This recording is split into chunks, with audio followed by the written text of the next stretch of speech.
Depuis des millénaires, l'humanité raconte des histoires, des mythes, des légendes, des contes.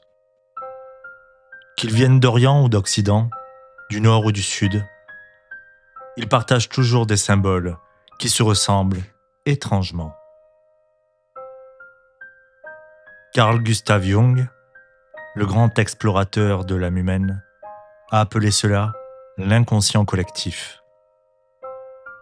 Un réservoir universel de formes, d'images et de personnages qui dépassent nos vies individuelles. Ces figures intemporelles, il les a nommées les archétypes. Ils sont les héros et les ombres de nos rêves, les guides et les monstres de nos quêtes intérieures. Ils ne sont pas seulement des histoires anciennes, ils vivent encore aujourd'hui, dans les films que nous aimons, les jeux auxquels nous jouons, les rêves qui nous marquent. Et parmi eux, certains se dressent comme des phares, au milieu de nos tempêtes intérieures, des compagnons invisibles qui nous montrent la voie. Ce sont les héros de l'inconscient.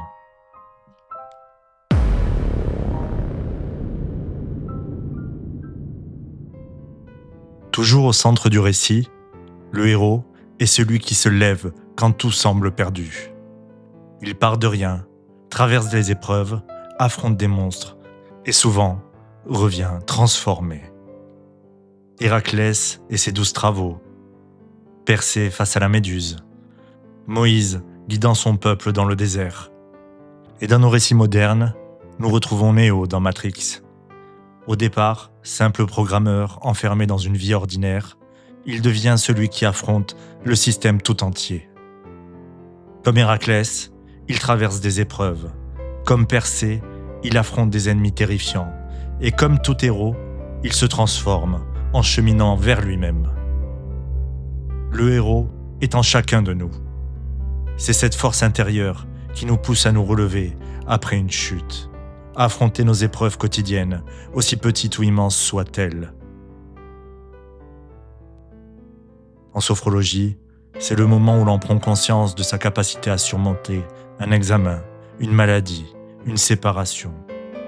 Le souffle devient une arme, la présence devient un bouclier.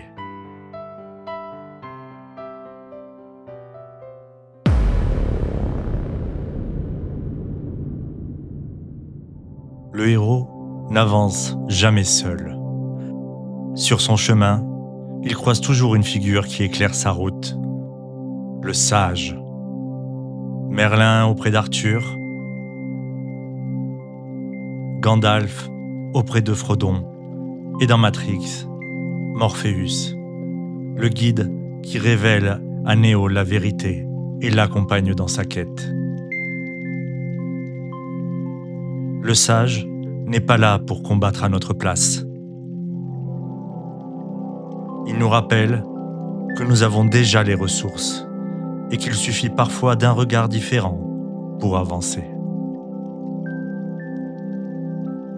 En nous, c'est cette petite voix intérieure qui chuchote « Tu peux y arriver, respire, regarde autrement ». Dans une pratique de sophrologie, c'est ce moment d'intuition, ce déclic qui ouvre une nouvelle perspective.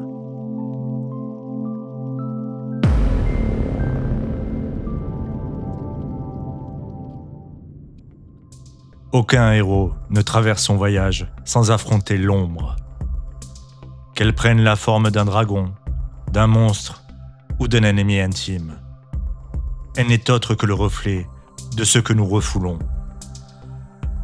Dark Vador face à Luke, le Minotaure face à Thésée, et dans Matrix, l'agent Smith. Smith n'est pas seulement l'ennemi de Neo. Il est son double inversé, l'incarnation mécanique et glaciale de tout ce que Neo rejette. L'obéissance aveugle, le contrôle absolu, la déshumanisation. Mais à la fin, Neo ne se contente pas de détruire Smith. Il fusionne avec lui. Il accepte l'ombre, l'intègre, et c'est dans cette union qu'il s'élève, Jung disait « On ne devient pas lumineux en imaginant des figures de lumière, mais en rendant l'ombre consciente. » L'ombre n'est pas à détruire, elle est à reconnaître, à apprivoiser, car derrière elle se cache une énergie immense. En sophrologie, l'ombre peut apparaître comme nos tensions, nos colères, nos angoisses. En les accueillant sans jugement, nous cessons de leur donner du pouvoir. Et pas à pas, elles deviennent une force transformatrice.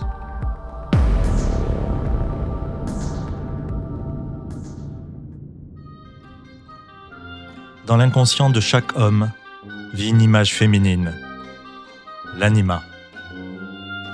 Dans l'inconscient de chaque femme, une image masculine, l'animus.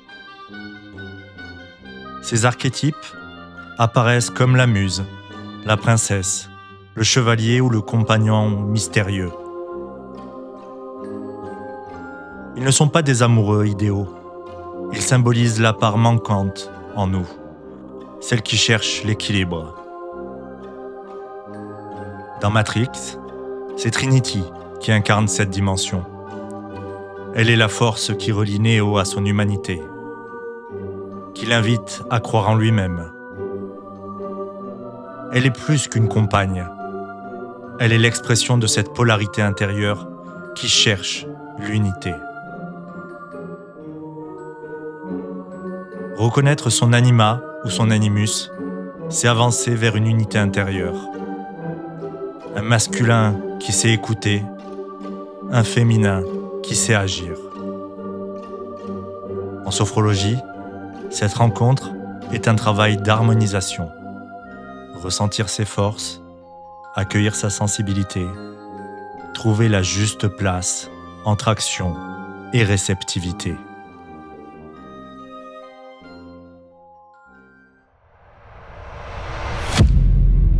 Les héros de l'inconscient ne sont pas des personnages lointains. Ils vivent en chacun de nous. Le héros qui se relève, le sage qui guide, l'ombre qui défie, l'anima et l'animus qui complètent. Chaque vie est une quête initiatique, chaque obstacle, une épreuve, chaque rencontre, un guide, chaque peur, une ombre à apprivoiser. Et dans cette aventure, nous ne sommes jamais seuls. Nous portons en nous ces figures anciennes, héritées de l'humanité tout entière. Comme Neo, nous avançons entre doute et confiance, lumière et obscurité. Et parfois, c'est en acceptant de plonger dans notre ombre que nous trouvons la véritable élévation. Alors, la prochaine fois que vous respirerez en silence, que vous fermerez les yeux pour écouter ce qui se passe au-dedans, souvenez-vous, vous êtes vous aussi un héros en chemin.